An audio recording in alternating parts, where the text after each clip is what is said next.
Esse é um vídeo seminário para a disciplina Tópicos de Biossegurança, feito pelos alunos Lucas Anqueta, Lúcia Caterini, Mariana Xerém e Mariano Guini, do curso de Ciências Biológicas da Universidade Federal de Santa Catarina. Vamos abordar o tema Acidentes Químicos no Brasil. Para falar sobre a temática, é necessário responder: o que são acidentes químicos? São ocorrências perigosas causadas pela liberação de um componente ou substância química de risco, que pode causar danos à saúde dos seres humanos e/ou ao ambiente. Seus efeitos a curto, médio ou longo prazo podem variar quanto à gravidade de danos. Manipulação de produtos químicos no laboratório. Sempre haverá riscos quando se manipula alguma substância química. Então, para evitá-los, nós devemos primeiramente reconhecer os fatores de risco e as propriedades dessa substância, para assim tomar medidas adequadas para eliminar os perigos, tanto na sua manipulação quanto em seu armazenamento. Para saber os riscos inerentes do produto químico manipulado, é importantíssimo que se leia a ficha de informações de segurança de produto químico e também se deve observar o diagrama de Rommel ou os pictogramas que estão presentes em seus frascos. Assim você poderá definir a melhor maneira de manusear o produto químico e escolher o EPI e EPC mais adequado. As imagens são do diagrama de Rommel e pictograma do etanol. Elas mostram que esse produto possui como fator de risco a inflamabilidade. Ele é um combustível, como demonstrado pelo número 3 no diagrama de Rommel. Causa irritação ocular e possui como fator de risco ambiental toxicidade para organismos aquáticos. É muito importante reconhecer os símbolos de risco químico para evitar acidentes ao manipulá-los.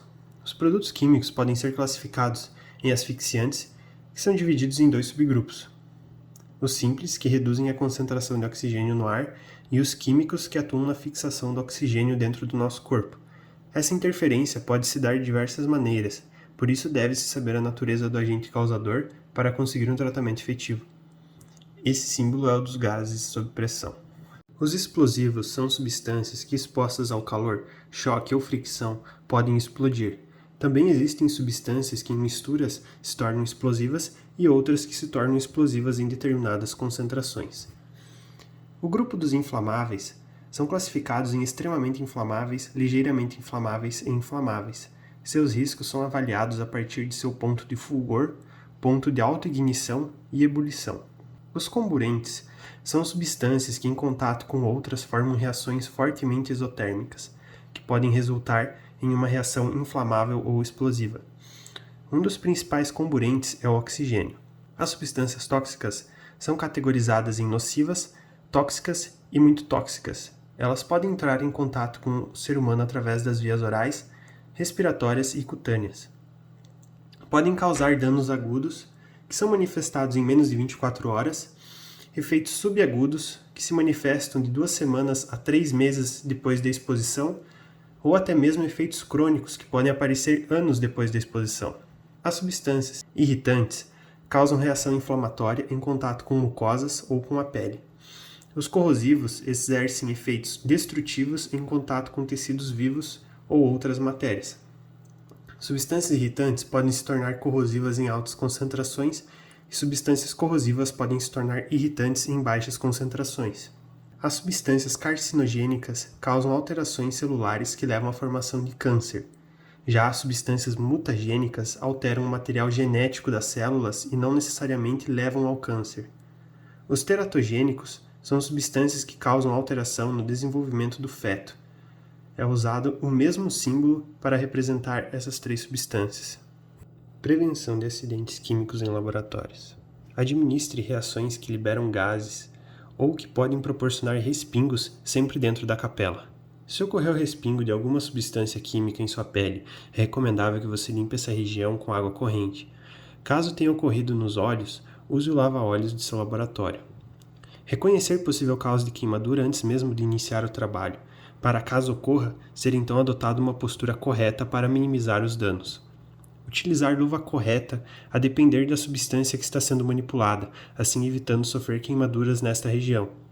E também estar atento à posição dos extintores no laboratório, para estar preparado caso surja alguma emergência. Acidentes envolvendo produtos químicos podem ocorrer durante seu transporte. Por isso, são necessárias técnicas e cuidados especiais para realizá-lo. A Associação Brasileira de Transporte e Logística de Produtos Perigosos, ABTLP, como descrita em seu portal online, realiza o tratamento dos problemas estruturais, políticos, econômicos, sociais, ambientais, legislativos e jurídicos relacionados ao segmento. Incentiva também a pesquisa e o desenvolvimento, bem como a aplicação de tecnologias de adequação para assegurar a contínua eficiência dos serviços prestados na área de transporte e logística de produtos perigosos. Por isso, seu papel é de suma importância para a segurança do trabalhador que realiza o transporte e da população como um todo. Em um acidente químico, a intensidade do risco está associada ao potencial de risco oferecido pelo material transportado, visto que diferentes substâncias e componentes químicos têm propriedades diversificadas. Se o material transportado libera gases incolores e inodores, por exemplo, existe grande risco de intoxicação. No caso de substâncias comburentes, os acidentes podem causar explosões. Entre produtos corrosivos e substâncias tóxicas, há muito para se precaver. Nesta imagem, podemos ver um acidente na BR-381, envolvendo uma carreta transportadora de ácido sulfúrico. Ao tombar, causou queimaduras químicas extremamente graves no motorista e no policial dirigindo o carro que estava próximo.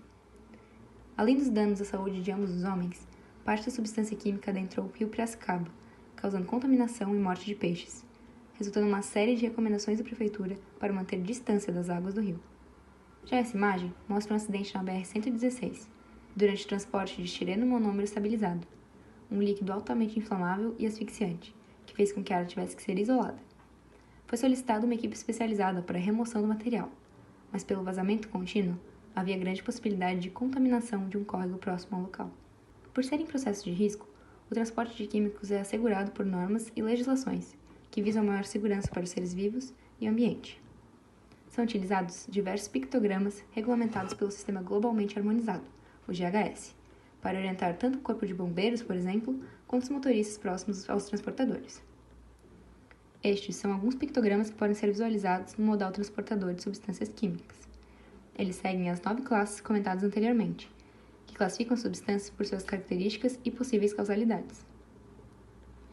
Veículos que transportam produtos perigosos são identificados pelo uso de um retângulo de cor laranja, tamanho 30 por 40 cm, para alertar a população sobre periculosidade.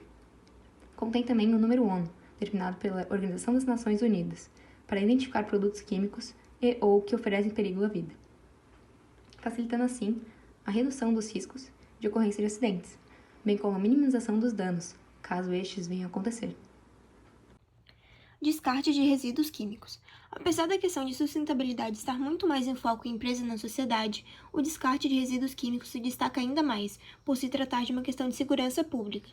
Os resíduos químicos são elementos de alta periculosidade para a sociedade se descartados de modo errado. Antes desse descarte, eles precisam passar por tratamentos especializados e os que não podem ser recuperados devem ser armazenados em locais seguros. Os resíduos químicos são classificados em 2 categorias, líquidos e sólidos. Nos líquidos temos como exemplos lâmpadas, termômetros de mercúrio, pilhas, baterias e aparelhos de raio-x. Nos sólidos são exemplos remédios descartados, resíduos desinfetantes e resíduos contendo materiais pesados usados em laboratórios. Segundo dados do CIEC, o descarte de resíduos químicos corresponde a um total de 4,7% das emergências químicas até 2013. Um caso que foi altamente repercutido de desastres com descarte químico foi do Césio 137, em Goiás. A Comissão Nacional de Energia Nuclear afirma até que, depois da tragédia de Chernobyl, foi o maior acidente radiológico do mundo. O material descartado em um ferro velho chamou a atenção de catadores de lixo por seu brilho, que desmontaram e repassaram para seus familiares e amigos. Estima-se que cerca de 1.000 pessoas tiveram acesso aos efeitos do césio, 129 apresentaram sinais de contaminação, 21 sofreram tratamento intensivo e 4 resultaram em morte. Até hoje, muitas pessoas sofrem com as sequelas deixadas pelo acidente. No contexto de uma sociedade exploratória dos recursos e dos seres humanos, o Brasil continua se comportando como colônia de exportação. O artigo 225 da Constituição Brasileira de 1988 das Leis Ambientais define a importância de manter o ecossistema estabilizado através da preservação e recuperação ambiental, tendo como principal objetivo a qualidade de vida que todo indivíduo é digno de ter. As barragens são utilizadas no Brasil desde o século XVIII com a exploração do ouro. Elas são responsáveis por conter e acumular substâncias líquidas e sólidas, os rejeitos, que são resultado do beneficiamento da mineração. Desde a descoberta de ouro na região sudeste do Pará, conhecida como Serra Pelada, é registrada no Brasil uma disputa de interesses em que muitas vezes o desfecho é mortal. As barragens de contenção dos minérios abraçam toneladas de rejeito de extração e podem ser de 4 tipos. Barragem a montante é o método mais simples, mas também o menos seguro, como se pode reparar pelo ocorrido tanto em Mariana quanto em Brumadinho. Barragem a seca, apesar de ser o método mais seguro e eficaz, não é comum no Brasil. Consiste em uma piscina geralmente de concreto onde se localizam os rejeitos secos. Após o desastre de Mariana, o governo mineiro proibiu a concessão de novas barragens na forma de montante e solicitou que houvesse desmantelamento das que estão em ativação. Estas podem operar até o prazo de 15 de setembro de 2021, se houver projeto que garanta a segurança e estabilidade da barragem. Outro problema é que das 790 barragens de minério, cerca de 320 não se enquadram na Política Nacional de Segurança de Barragens. Minas Gerais é o estado que mais possui barragens, contando com 357. Dessas 790, segundo a ANA, 13 delas têm risco de rompimento médio e dano potencial alto, sendo que nem Mariana nem Brumadinho estavam nessa lista. No caso da Vale, poderia ter sido evitada a devastação da região e a morte do Rio Doce, que agora apresenta 21 vezes mais metais pesados na água do que o normal, segundo o IPHAN.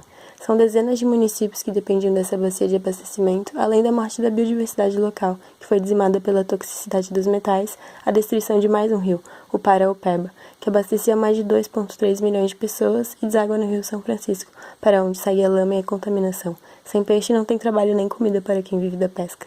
Por fim, dezenas de famílias tiveram de se mudar da região que foi berço de gerações passadas e os acolhia tão bem. Como se não bastasse, é comprovado que o acúmulo de metais pesados no organismo causa perturbações motoras e que a poeira de sílica pode provocar silicose e tuberculose. A mineração nas terras indígenas costuma ser acompanhada do garimpo ilegal, que vem há 500 anos afetando a aldeia dos Yanomami, contaminando seus rios e dizimando suas florestas e povo. Mas não são só os Yanomami que estão no centro do alvo, e sim por volta de 177 reservas indígenas. Em 2019 foi publicada a Resolução ANM 13/19, que prevê medidas regulatórias objetificando assegurar a estabilidade das barragens de mineração. Com isso, é possível perceber a importância dos cuidados relacionados às substâncias químicas para que seja possível evitar acidentes e preservar a vida.